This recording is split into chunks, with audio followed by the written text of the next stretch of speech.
텔레마코스, 아버지를 찾아 나서다. 오디세우스는 7년간이나 칼립소의 섬에서 머물렀다. 칼립소의 섬은 배들이 지나가는 뱃길에서 멀리 벗어난 곳에 있는 섬이었다. 그래서 남들의 눈에 띌 가능성이 없었다. 오디세우스 혼자서 배를 지을 수도 없었다. 설사 배를 짓는다고 하더라도 거기에 노자비들이 있을 리 만무했다. 칼립소는 오디세우스에게 여간 자상하고 친절한 것이 아니었다. 그런 칼립소도 오디세우스가 고향으로 돌아가는 일에 대해서만은 도우려 하지 않았다. 칼립소는 오디세우스가 언제까지나 연인으로 자기 옆에 머물러 주었으면 하고 속으로 바라고 있었기 때문이었다. 하지만 오디세우스가 바라는 것은 오직 하나, 고국 이타카의 바위산을 바라보는 것, 그리고 자기 집 굴뚝 위로 오르는 연기 자락을 보는 일이었다. 그러다 보니 세월이 7년이나 흐른 것이었다.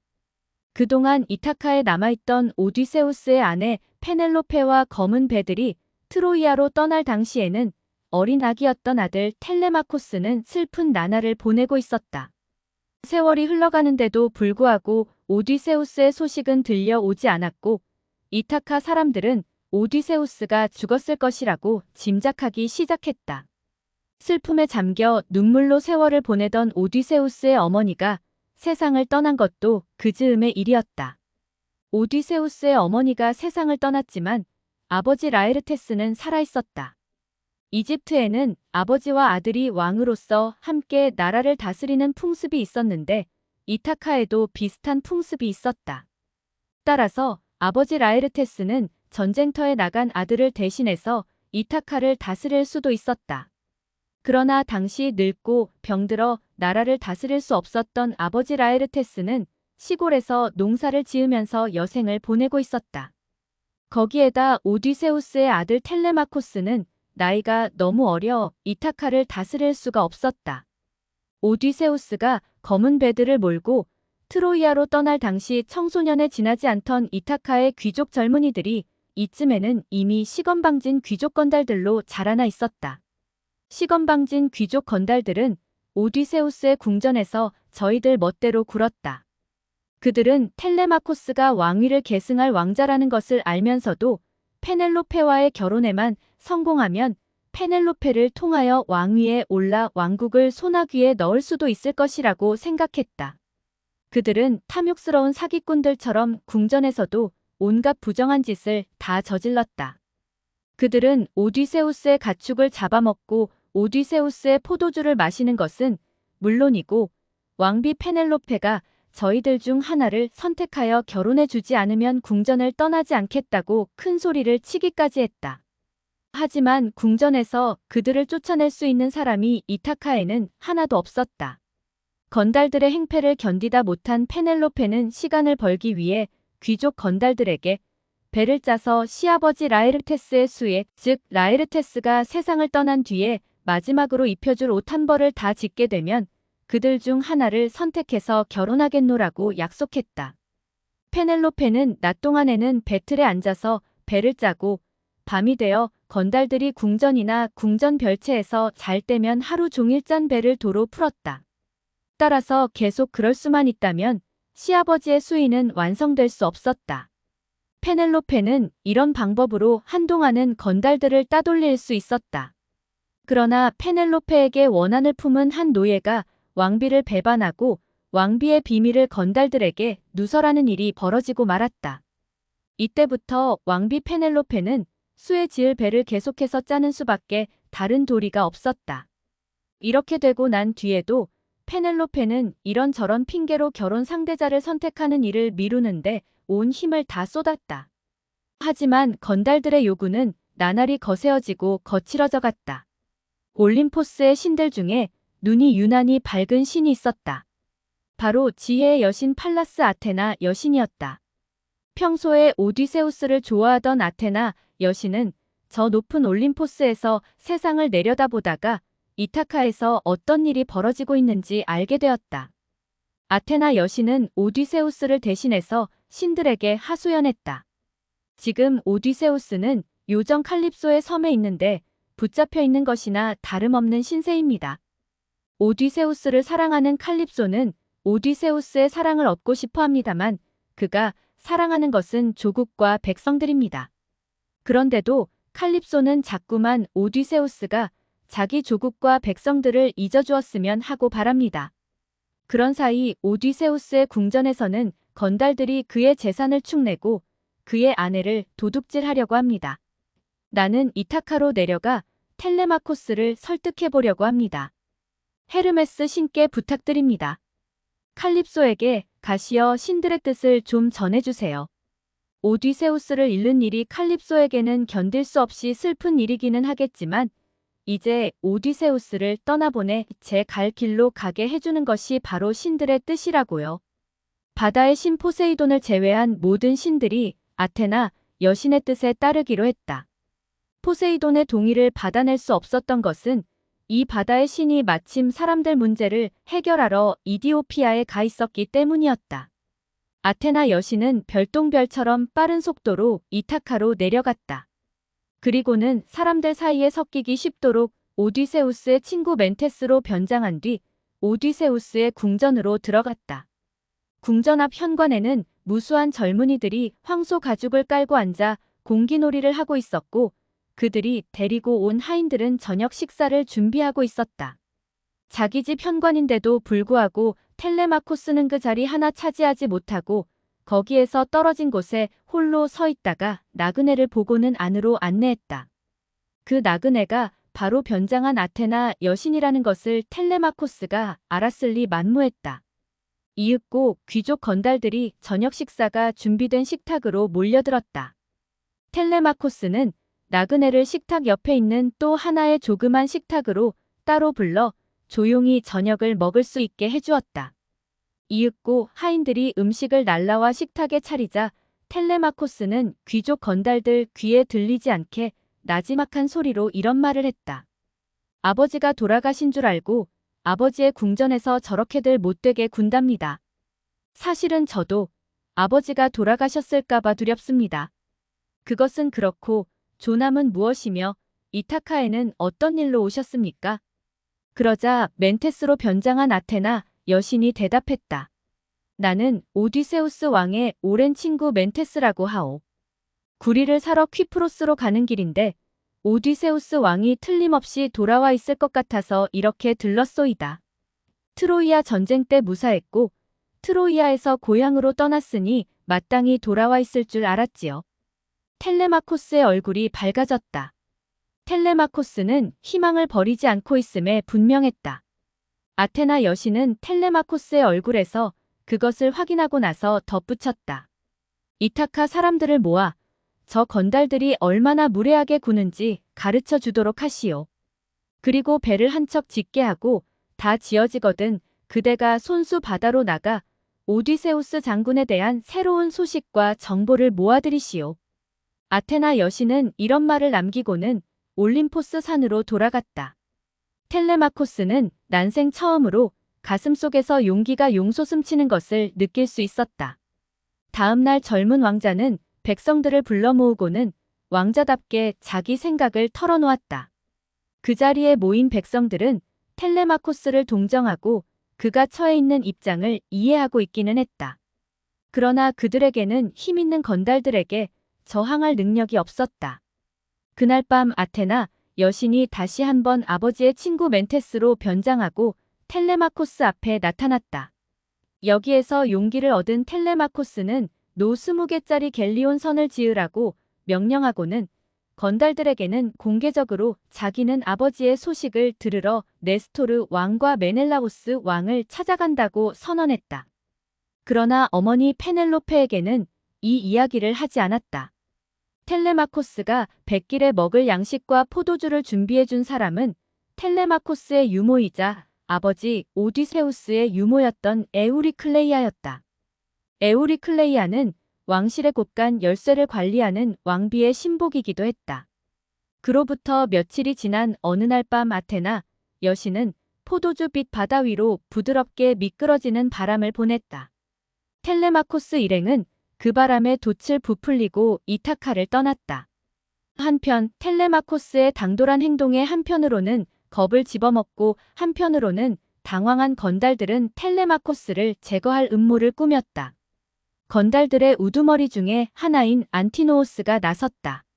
나에게 배 한 척과 뱃사람 20명만 주시오.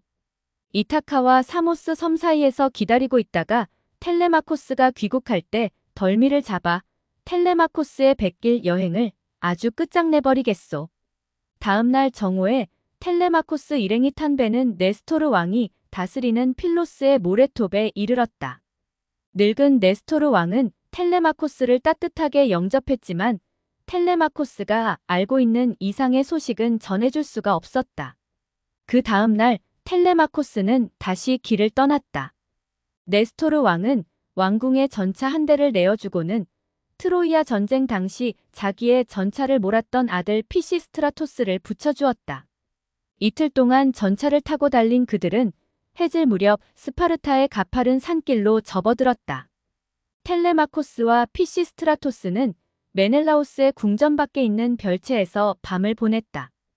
텔레마코스가 찾아간 것은 메넬라오스 왕과 왕비 헬레네가 스파르타에 도착한 직후였다. 그들도 트로이아를 떠난 이래 길고 오랜 백길 여행에 지칠 대로 지쳐 있었다. 텔레마코스 일행이 들어간 것은 메넬라오스가 고향에 돌아온 것을 자축하여 잔치를 벌이고 있을 때였다. 그는 텔레마코스 일행에게 이름을 묻지 않았다. 손님이 충분히 먹고 마시기도 전에 그런 것을 묻는 것이 신뢰였기 때문이었다. 메넬라오스는 하인들에게 따뜻한 물과 깨끗한 옷을 준비하게 했다. 이윽고 두 사람이 따뜻한 물로 몸을 씻고 깨끗한 옷으로 갈아입자 자기 식탁으로 불러 함께 잔치를 즐기게 했다. 식사가 끝났을 때 자기 방에 있던 뺨이 고운 미녀 헬레네가 들어왔다. 여전히 아름다웠다. 헬레네 뒤로는 황금 물레가락과 은 실토대를 든 하녀 둘이 따라 들어왔다. 물레가락과 실토대에는 짙은 보라색 양털실이 걸려 있었다. 왕의 발치에 앉아 실을 감던 헬레네의 눈길이 화로 위를 지나 텔레마코스의 얼굴 위에서 멎었다.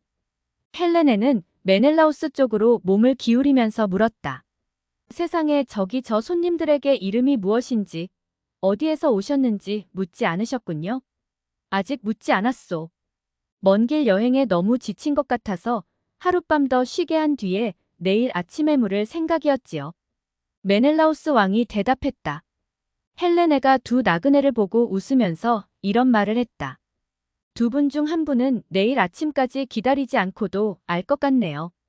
두 분 중 젊은 분은 우리의 옛 친구 오디세우스의 아들 텔레마코스일 거예요. 보세요. 저렇게 닮았는데도 모르시겠어요? 조금 전과는 달리 텔레마코스의 얼굴을 찬찬히 뜯어보던 메넬라오스가 소리쳤다. 이제 알겠다.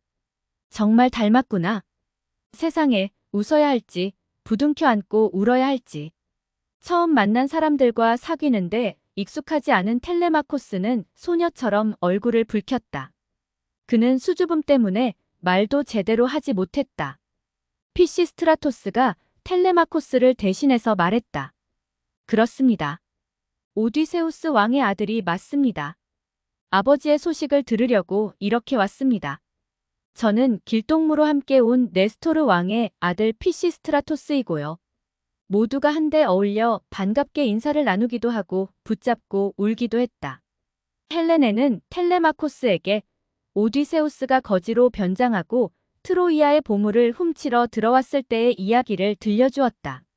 메넬라오스는 오디세우스가 목마를 만들 때의 이야기를 들려주면서 바로 그 목마 덕분에 전쟁에서 이길 수 있었다는 말을 덧붙였다. 다음 날 텔레마코스는 메넬라오스에게 이타카가 건달들의 횡포로 어려움에 처해 있다는 것을 설명하고 아버지 오디세우스의 소식을 물었다. 그러자 메넬라오스가 대답했다. 내가 묻는 것에 대해 몇 가지 얘기는 들려줄 수 있다. 참으로 희한한 이야기라서 내가 믿을지 모르겠다만 이것이 진실이라는 것은 신들이 보증할 것이다. 트로이아를 떠나 고국으로 돌아오면서 나는 길을 잃고 온갖 나라를 다 돌아다녔다. 퀴프로스에도 갔고 이집트에도 갔고 포에니키아에도 갔다.